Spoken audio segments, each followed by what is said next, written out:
late at night, even if it's healthy food. Okay? Because the body then has to wake up and go through the entire digestive cycle.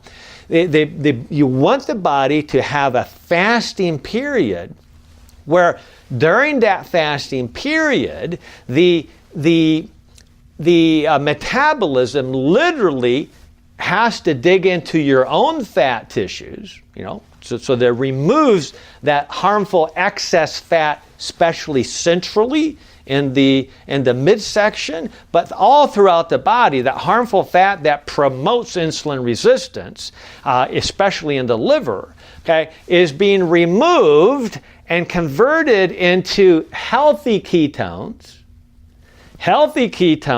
that are literally healing to the brain and the synapses and the neurons in other tissues throughout your body. So that's one of the benefits of fasting, is that your body is able to use up your unhealthy fats and convert them into healthy fats that actually help heal tissues and diseased organ systems within your body. So in other words, you don't have to go through a whole 24-hour, 36, 46-hour fast to be healthy, even though that may be a healthy in some approach in some people. All you need to do is just make sure that you eat a healthy meal, preferably breakfast, okay, to start the day, and then give yourself a 4 to 5 hour break. Eat a good healthy lunch. Big salad, lots of greens, lots of colorful vegetables. These colors are these very pigments are the things that literally epigenetically turn on your good genes and turn off your bad genes, right? It's the colors that from nature, not Fruit Loops, not Skittles, not Fruit Pops. It's the colors that come from nature that actually heal the body and turn the genes on and off in the appropriate ways. Okay, and then a 5 hour break between lunch and dinner if you need dinner. But if you're trying to lose weight, you can go on a 2 meal a day, as long as you're not have a tendency to hypoglycemia, as long as you're not on a lot of insulin that cause your blood sugars to drop too low. Then you can just be on that extended fast overnight. Then you have breakfast, and 5 hours later, lunch again. So that intermittent fast, that's what Tom did. He went on that program, and the second thing that he did, which was really powerful, was that he learned the benefit of what we call postprandial exercise, or a light to moderate exercise immediately after finishing your meals.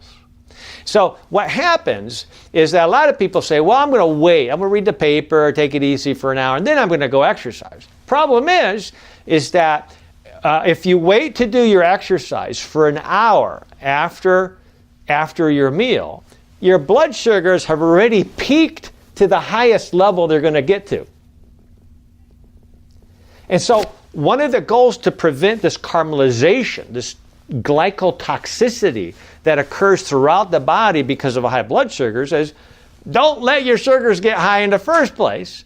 And we do that first with the diet, okay, by eating the right foods. And then secondarily, we do it with light, just like a walk, nothing hard, nothing gets sweaty, a light walk or exercise immediately after finishing a meal, which we learned 20 years ago would drop your after-meal blood sugar levels at 1 or 2 hours by an average of 1 to 3 points for every minute that you go walking. Okay, so for instance, here we have an out-of-control diabetic. They're going like, man, I need some help. And my blood sugars, when I check them after a meal, which most people don't even know what their blood sugars are after a meal. So I say everybody should check. They find out they're running 300. They go like, oh my goodness, my blood sugars are 300. What do I do? So if you go walking for 30 minutes after that meal, instead of having a 1 hour reading of 300, now you're at 200. Simply because you went walking at the most timely point of the day that influenced the blood sugar spike. So if you'd waited an hour or two to go walking, you would have hit 300 and then gradually come back down. So once you hit that 300, it's already doing the glycosylation, the caramelization damage to all the proteins and enzymes throughout your body. Okay, so you combine those two key strategies as a powerful approach to getting instant results. Okay, so the key here is to test yourself. So I challenge my patients with what I used to call the Pepsi Jelly Bean Challenge. It's just kind of, taking it off those old commercials of those challenges, right? And that is, go ahead and eat something that you know ain't that healthy for you. Okay, go ahead and do that, but check your blood sugars before, 1 hour, and 2 hours later. And so when I first see a patient that says, I want you to do something for 2 days. All I want you to do is just check your blood sugars before every meal and 1 hour and 2 hours after the beginning of the meal. Just keep track of what they are. Don't change anything. Just do that. For 1 day, do that. And then the second day, go ahead and treat yourself. Say, what would you eat if you went, I just want to treat myself?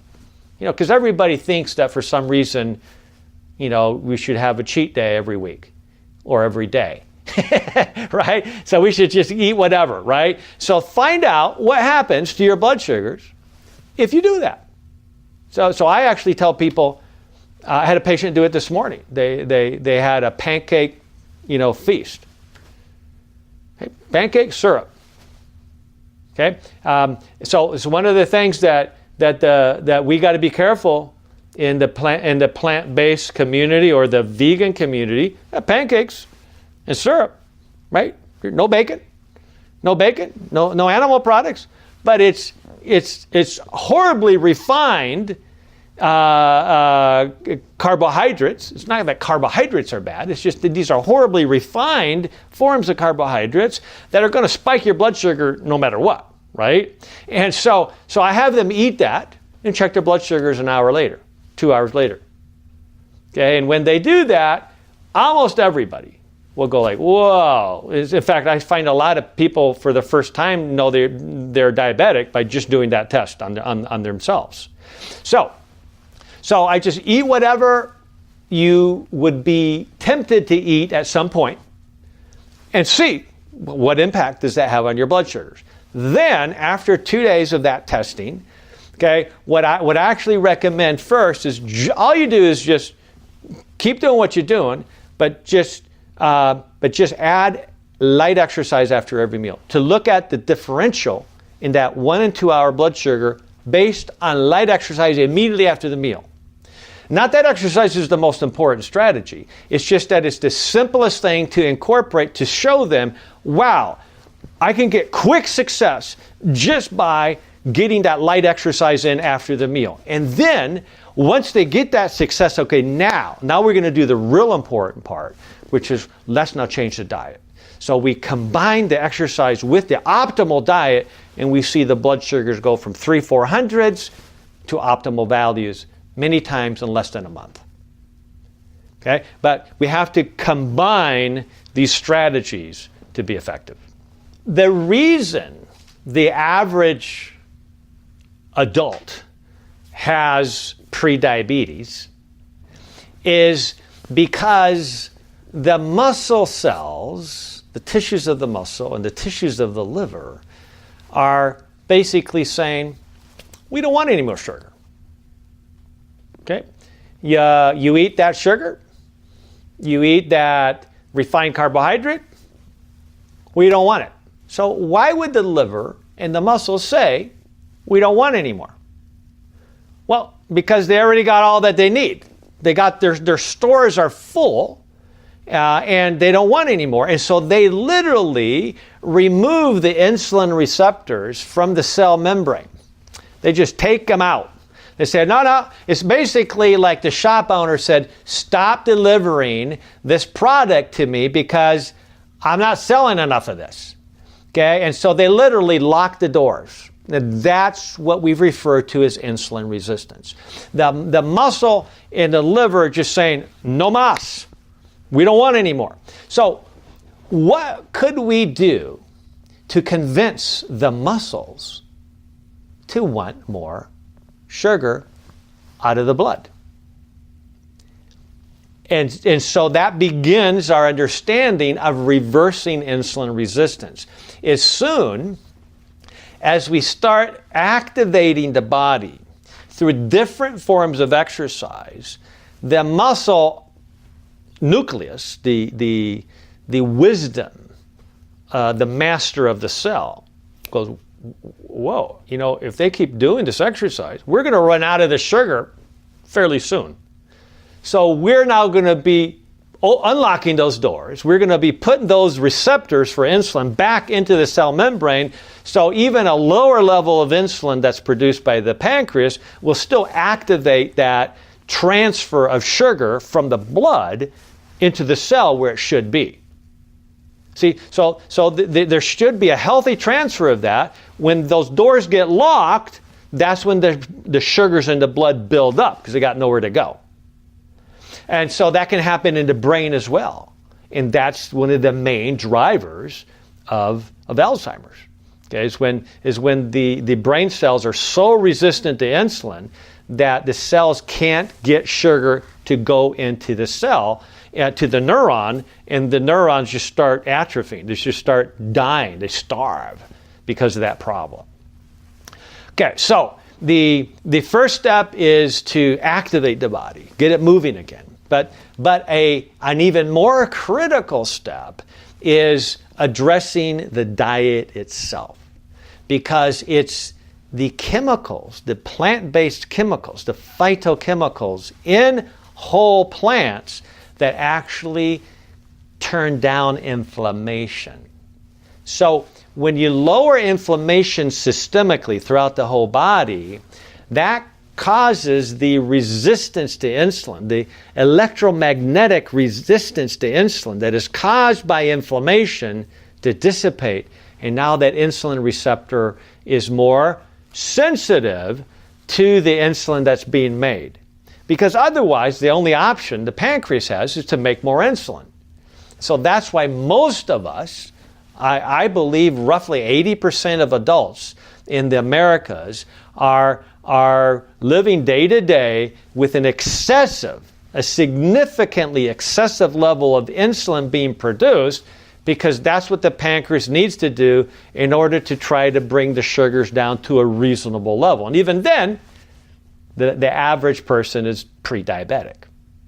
We've talked about the ability of the body to literally turn on good genes and turn off bad genes. So that's ultimately the two main things we want to accomplish with any wellness program, with any health program, with any medical program, is ask the question, what are the things I need to do? What are the multiple strategies that would be beneficial in turning off the bad genes, the genes that cause cancer, the genes that cause diabetes, the genes that cause inflammation, the genes that cause Alzheimer's, etc. But at the same time, turn on the genes that promote the healing process in the body. And so then that's what we refer to as epigenetics. Epi means upon, so this is beyond the genetics. It's not the gene itself here. So we're born with the genes that our mom and our father provided to us. Okay, but those genes in of themselves do not determine our health. The genes have to be acted on epigenetically to express in one way or another, to turn on or turn off. So we literally have under our power the ability to manipulate and control the vast majority of our genes. So much so that the top geneticists in the world are now referring to this as the fact that we should become masters of our genome. Our genome, our genetic makeup, is not our master. Does not dictate to us what's going to happen to us. Okay, what dictates is our decisions that relate to what we eat, what we drink, what we think, what we do, how we behave, and what environment we choose to live in. That's what we call the exposome. Okay, everything in our unique little world that exposes us to different risk factors because of choices we make, our lifestyle, or because of the environment around us and how that's being impacted by other people that make choices. So epigenetics is a wonderful field because it gives us the potential to no longer be victims of some gene that was inherited and passed down through the generations. We actually can change the way that gene expresses itself, okay, by literally turning it down or up. And this is, of course, the research that Dr. Dean Ornish and others have done showing that you can turn these genes off or turn them on. Okay? It just depends on what choices you're making. Anybody who has looked into the question of Alzheimer's, maybe somebody who had a father or mother or grandparent die with Alzheimer's, family history of Alzheimer's, should know whether or not they carry the ApoE4 mutation. So you can have one copy of that mutation from just one parent, or you can have a copy from both parents of that mutation. So a single copy carrier of the ApoE4 mutation represents, on average, based on all the studies that we've seen, about 500% greater risk for developing Alzheimer's. Do you want to know if you have a 500% greater risk of developing Alzheimer's? Well, a lot of people in the past have said, no, I don't want to know. Okay, I don't want to be stressed out for the next 30 years thinking, when am I going to start having these senior moments that turn into, Alzheimer's moments? Where like our own President Reagan, after he left office, was found in his living room of his home by his daughter and just standing there. And his daughter says, where, Dad, what's going on? And he says, I don't know where I am. Right? So Alzheimer's had just devastated his cognition. Well, so a lot of people say, I don't want to know. But the reality is we now understand. There's enough research out there that the vast majority of us who have that ApoE4 mutation, by the way, 70 million Americans have that mutation single copy. 70 million. In other words, 1 out of 4 of us carry that mutation. So it's not a rare, uncommon mutation by any means. If we have a double copy mutation, that represents a 1,200% greater risk of Alzheimer's. Okay, so it's almost too scary to know. But what if I told you that by paying attention to that mutation and using that as motivation to actually start a comprehensive approach to determine what all the triggers are, the activating triggers are of that genetic mutation that now make that a reality. Now we're shifting the focus to something that I can control versus something that is controlling me. So we now know that the vast majority of carriers, even the double copy ApoE4 mutation carriers, can prevent and even if caught early enough, reverse that obvious sign and symptomatology of Alzheimer's. That's good news. I'm working with 60 patients right now whose primary goal is to reverse their early Alzheimer's or their mild cognitive impairment diagnosis by taking a very comprehensive approach to managing and reversing that. And guess what the number one approach is? Reverse insulin resistance. Get your insulin levels under control. Get your blood sugars under control. Not with a medication, but by addressing the actual cause of the problem, which is addressing lifestyle and the epigenetic approaches by looking at your exposome, looking at all the things that you eat, drink, think, and say and do, and manipulating those based on your choices and accomplishing your goal.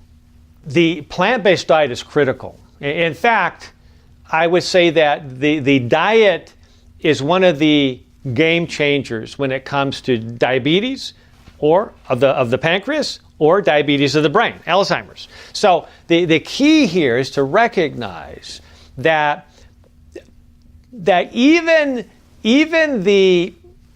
those who don't advocate a 100% plant-based diet, who are okay with somebody having some animal products and meat-based protein, the ones that are in the know are saying, whatever you do, make sure that that's only a condiment. Because if you're starting to do this like the traditional paleo movement or the Atkins type movement, you're going to blow out your kidneys. And we know if you have progression of chronic kidney disease, that increases your risk of Alzheimer's by 500% all by itself. Okay, and so you got to protect. You got to protect these barriers, and you got to say, I'm going to make sure that I optimize my diet. So everybody, regardless of their focus of dietary paradigms, should be saying, my diet has to be first and foremost plant-based. And I would say to those, why not make it 100% plant-based? Because if you're paying attention to the appropriate use of legumes, you're getting all the protein you would ever need, right? Okay, and you're getting it in a way that gives you all that magnesium, which is critical to preventing heart attacks, strokes, and Alzheimer's. And so the diet is critical to this process because it's the chemicals found in plants. It's the pigment chemicals that are in the colors of fruits and vegetables that literally turn off those harmful genes. So that's why we say get lots of greens, get lots of colors from fruits and vegetables. And that's the core. And then you add legumes to that.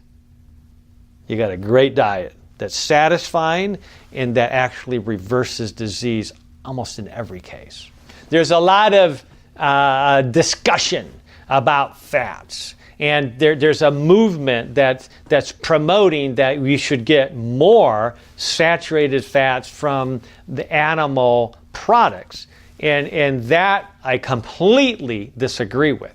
There's really no good evidence of that. Now, what I would say, my perspective, is that we should take advantage of healthy fats. And I would define that within the plant-based approach. There's ample evidence that some of the healthiest populations have access in the Pacific Islands to coconut. Okay? Now, coconut has been derided and given a bad name because it's a saturated fat. Yeah, but it's a completely different chemical form of saturated fat than lard or butter or other types of fats. This is actually a fat, coconut fat, that has been studied in the medical research to become the most effective and powerful drug known to date to treat Alzheimer's, because of how it actually helps heal and provide a secondary source of energy to the neurons of the brain to literally wake them up. So using coconut flakes or whole coconut meat is part of a diet, as part of an overall plant-based approach, I support. Not only support, but encourage in all my patients who have any tendency towards Alzheimer's, or especially those that are trying to reverse forms of cognitive impairment. There was a study at UCLA that's actually been going on now for several years that took a group of rats and taught them how to go through a maze. Okay, so they have, rats have great memories. They learn a maze, they can do it every time to get their little reward at the end. Well, they then removed this entire group of rats from the maze for 6 weeks, divided that group of rats equally into 2 randomized groups.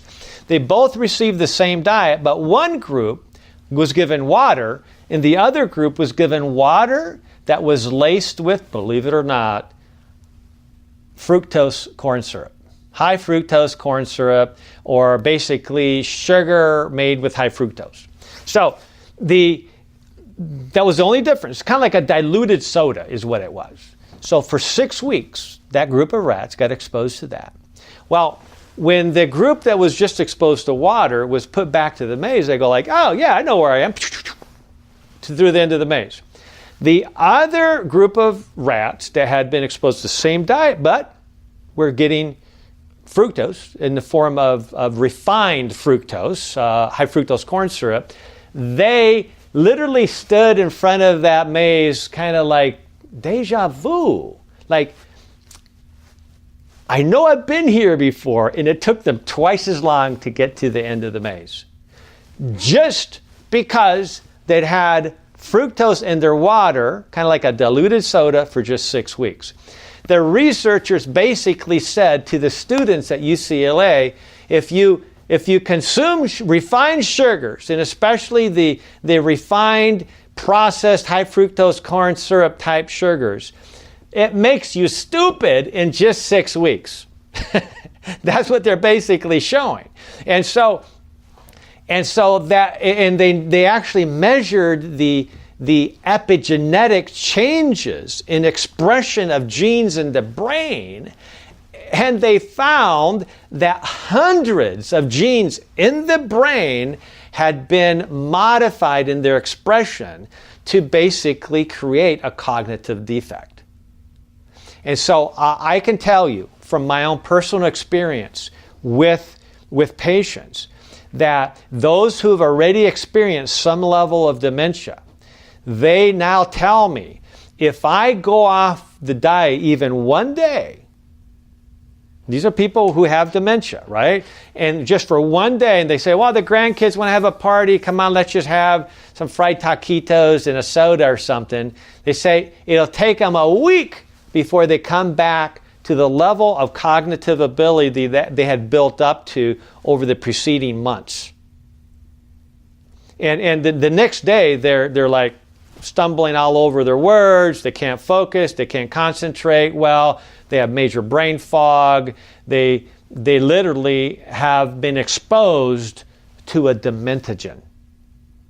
And so I'd like to suggest that in many respects, dementia is actually a temporary exposure to a dementigen that is now being used chronically. In other words, if I were to constantly eat unhealthy, high sugar foods, I would have dementogenic moments myself. I've experienced that myself.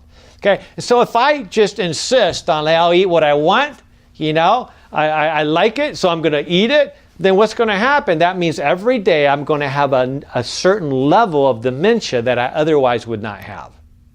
So maybe it's not a level of dementia that my colleagues will immediately recognize, but it's a level of dementia that I certainly will recognize, because I'm the one thinking like, what is that word? And then cleverly, hide that from my colleagues because I can find another word. Okay, so a lot of people are doing this, and I know a lot of people that are watching this program are going like, yeah, that's me, but I wouldn't call that dementia. I would. That is dementia. Dementia is a temporary condition brought on by being exposed to a dementigen, and we know that sugar and junk foods are essentially dementigens. I had a patient who had previously had a photographic memory. He was an executive producer. And he said, all my friends tell me, I'm doing great. That's just because I'm at their level now. I mean, he didn't say it that way, but that's essentially what was happening. He was brilliant, but now he was no longer had that photographic memory. So he said, what I did is that I started wondering if my desire to have steak regularly was a factor. Okay, and so he went off all meats for over a month. He was feeling great. And then on a vacation, he said, I'm going to celebrate and have a big steak. He says, within hours, the dementia came back. says, where he just could tell that he was not on anymore. He was not firing in all cylinders. He was still smart as the average person, not as smart as he could have been himself. So the refined sugars are dementogens. I believe that the meat proteins and the toxins that come with that are also dementogens. And the answer to that is to bring in the healthy plant-based, properly balanced with lots of greens, lots of colors naturally found in fruits and vegetables, and then expand on that. And that would include, the colors that come from healthy, moderate amounts of avocados and olives and nuts and seeds used appropriately in balance to stabilize insulin levels, to stabilize cognitive function. There's no supplement that's going to take the place of a healthy lifestyle. I'm not against supplements. I recommend them regularly to my patients, but only in the context of a supplement, of something in addition to the foundation. So what's first principles, the first line therapy that we should emphasize, and that is always lifestyle medicine. That is always the plant-based diet. That is always incorporating exercise and proper sleep habits and being temperate and moderate and getting enough water, getting enough sunlight. Just getting 30 minutes of outdoor sunlight every day can revolutionize hormonal balance. I mean, people think, how can sunshine change my hormones? Well, you read the studies. The studies show you can dramatically change your hormones just by spending some time in the sunlight. Optimize your vitamin D levels. These are critical factors that end up being the epigenetic modifiers of our health in a powerful way. One thing that we didn't get into earlier is looking at the bigger picture. In other words, what are the factors that are contributing to the complications of my diabetes or whatever other chronic disease we're dealing with that I'm not paying attention to or I'm not aware of? So in my book, Goodbye Diabetes, there's a whole chapter on dealing with the hidden culprits. And this is something that doesn't get much press. It's something that really should be getting a lot of press, because in my clinical practice, I see this almost in every case. And that is, even after we've applied all those takeaways of optimizing the diet and exercise, etc., I still have maybe 20-30% of patients who, after doing all that, they're still running high blood sugars and they're still getting complications. I had one patient, John, who was a coach, a wrestling coach, and he was one of the fittest men I've ever seen. His son was actually a cage fighter, an young adult cage fighter, and his son couldn't keep up with his dad, literally. His dad was much fitter than his son. And yet this guy's blood sugars were consistently running 300 and 400. In spite of the changed diet, in spite of the exercise and everything else. So there's something else going on there besides that. Now, that does not in any way negate the importance of the diet and of the exercise and everything that he was already working on.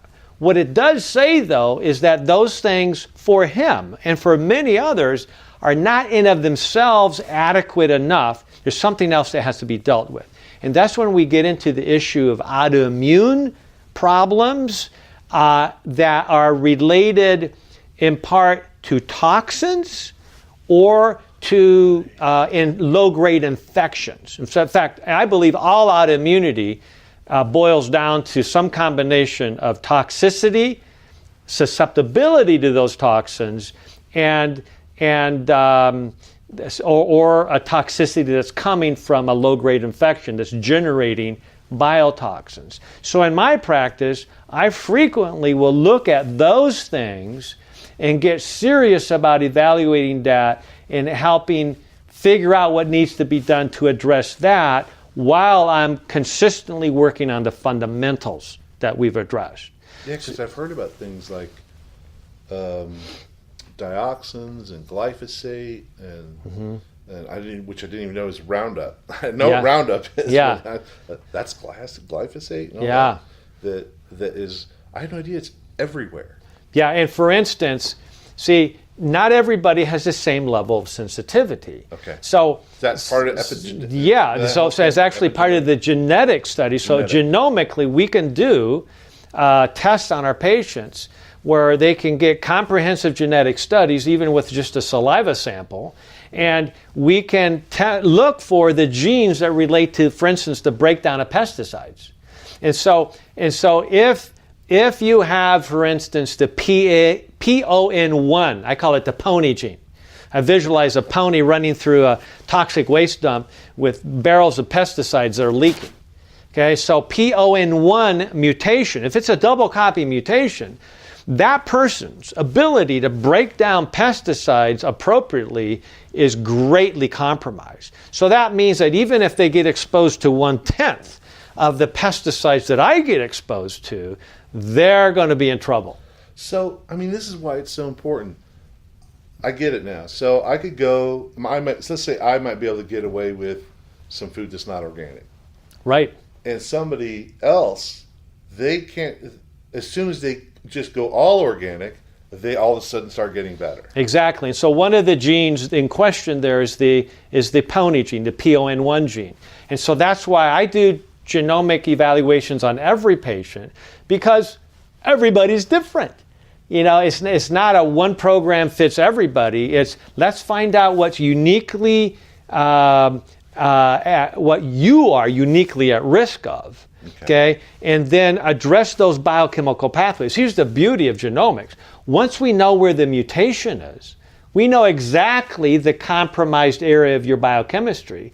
And so we can intervene on that specific biochemical mechanism based on what we know about biochemistry and about nutrition. Biochemistry is all about nutrition, right? And so we can help people get that fixed, so now they benefit even more from all the fundamental strategies. Fantastic. Yeah. Wow, thanks for your time. I really appreciate it.